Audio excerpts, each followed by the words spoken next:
afternoon, good morning, good afternoon, everyone. I'm Diane Macedo, trying to delay your workday. No, let's not do that.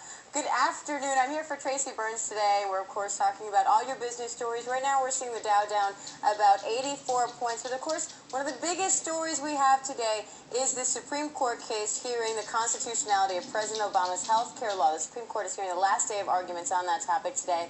And they're talking about states' rights and the Commerce Clause. But we're going to talk about real commerce right now. How is this case and the law going to affect real businesses? We have Jeff Flock over in Naperville, Illinois. And Jeff, I hope I'm saying that right. And Jeff's on a mission to answer that very question. How will this affect businesses? Jeff, how's it looking? You're right on the money, Diane. Naperville, Illinois. I'm on what amounts to sort of Main Street in Naperville. This is a hugely expanding community here to the west of Chicago, west and south of Chicago. And yeah, we don't care what the Supreme Court has to say right now. We don't care about what the lawyers have to say, all of those arguments about states' rights and the rest. We care about Main Street and what happens on Main Street. This is Jimmy's Grill, perhaps you see here, and that's Jimmy.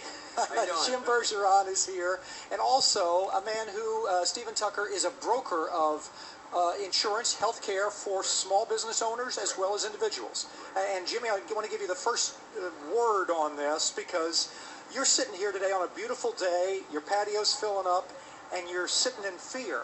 Oh, absolutely. There's so much uncertainty with this law, and there's so much expense that's going to be correlated. I mean, I've just got here the recent updates. Show our viewers this. This is the recent updates.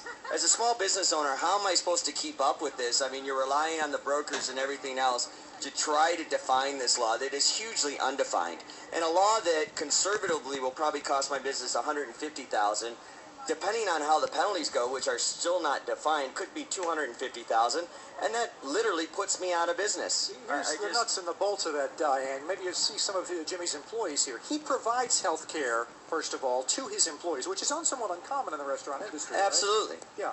But the concerns that you have about this are with the turnover that you have. You've got 250% turnover because this is a seasonal business and people come and go all the time. Correct. And when you look at how they're extending COBRA laws and all the requirements on that, and the fact that they haven't defined the difference between a full-time employee and a part-time employee, and you know, I mean, the amount of administration and paperwork and fines and fees that you could put, it would almost be a full-time person to take care of these type of deals. Which you now do yourself. Yeah, I do it myself. I mean, it's a jack of all trades now. That's what's happened in this economy. I used to have 7 full-time managers, a restaurant accountant, and myself. Now I'm down to 4 managers and myself. Already, because of the difficulties in the economy. Stephen Tucker, you see this firsthand every day. I do. You yourself now are working at a lower commission. Explain that to our viewers, why it is that you as a broker now make less money. I think what's happened here is that most people think the healthcare law is going to go into effect in 2014, but what people aren't discussing is what has already taken place. If you go back to 9/23/2010, the first wave of Obamacare mandates started. PPACA mandates, which piled another 120 preventative care mandates onto every policy in the country. Give me an example. There's a whole long list of them on the HHS site, but it basically waives the deductible, waives the copay, waives any responsibility, or makes it quote-unquote free. But to anybody who's paying health insurance premiums, I brought a few with me, renewal increases. These are incredible. This is Diane, perhaps you see, and you've omitted the names here. This is a Blue Cross policy. It went up. This is one of your clients. Correct. And their premium is now, looks like over $1,000 a month. What's the, or is it more than that even? Yeah, 44.78%. 44% increase already. That is in 1 year, and that's because the mandates went up, but also because there's a far more onerous section that happened on 9/23/2010, and that's the medical loss ratios, the MLRs. What that states is that every health insurance company that underwrites less than 50 people, which are the individual carriers, small companies like Guarantee Trust Life, who's now out of business here on Milwaukee Avenue in Glenview, what they have to do now is have a total operating margin of 20%.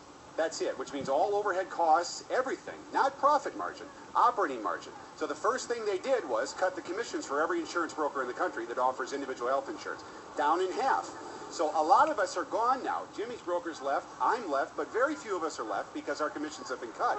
But more dramatically, that hurts the private policy holder. When they pull out, clients get letters like this, and I brought it with me. I was going to say, yeah, you've got another letter there that shows that the policy is Also canceled. blacked out because of HIPAA law. But on it states what happens when a company like GTL, which by the way is one of 20 companies that have folded since the medical loss ratios have been in place. 13 of them in Iowa alone. Here's a lady who did something right. She bought an HSA qualified plan, which used to be called an MSA qualified plan. She had a $5,000 deductible right here in Naperville. Had 100% coverage for the whole family afterward. Go forward 11 years, they've got about $50,000 in their HSA account. Money to be saved for the future, health savings for account, health costs, right? Tax deductible, tax deferred. She's stricken with breast cancer. She has to go through breast cancer treatment. So she can manage her costs every year because it's $5,000 for the family. Fast forward to Obamacare 1 year later, now she loses her coverage and they want to raise her deductible under a qualified replacement plan of $25,000 per person. So I had to take her off, put her on a high-risk health insurance pool, which only offered at the time $1 million of coverage. So now she's got a lifetime maximum, which could be a real problem for her if she's got cancer. You know, this is just one example right here. One street corner in America, Diane. And sometimes you glaze over on some of these things. You say, well, oh, geez, that's so complicated. That's part of the problem. It is so complicated, and there are so many tentacles to this. It is very difficult to get your arms around it. And that's the reality on Main Street for people like Jim, and for the folks that sell the insurance and try to make a living doing that. It's a difficult time out here right now. All eyes may be in Washington, but this is where the rubber meets the road right here on Main Street. Well, and Jeff, I wonder, you know, that broker that you were speaking to was talking about some of the clients that he has that are ill and are struggling to keep their policies. Does he see the plus side to this, maybe the benefits if this law does pass, that they won't have to worry about getting kicked off their policies? What does he say about that? You know, these seem like fair people. I'm going to ask, you know, a positive in the healthcare law is that you don't get kicked off your policy anymore, that you have to have, you're going to have health care one way or the other. Is there a positive in this law that you can point to? The legislation that was signed in 1996, federal HIPAA law, stated that people cannot be dropped for health insurance unless they commit insurance fraud. The exact same wording, the exact same legislation was simply continued with the Obamacare legislation. So you could not before Obamacare, and you cannot after Obamacare, drop somebody off their health insurance plan. The proof of that is in the letter I just showed you where they must offer her a replacement plan. They can't arbitrarily cancel her, only in the case of insurance fraud. But the whole issue of pre-existing condition was told to us by the Obama administration, but it is not the insurance company's fault that they deny you coverage for pre-existing conditions. It's in the HIPAA portability legislation that was written in 1996. It's not in the Obamacare portion. That's correct, and that protects 90% of the American insured. If you're on a group policy and you have less than 63 days gaps between your old group policy and the new one's got to cover your pre-X, no questions asked. But when they wrote that law, they extended no portability protection for individual policy holders. That's why we have pre-existing conditions, and it can be fixed with one sentence, not 2,700 pages. And I think you also got to point out the fact that, you know, people are getting out there and they're saying, well, I'm guaranteed insurance. But how happy are those same people going to be when they're unemployed?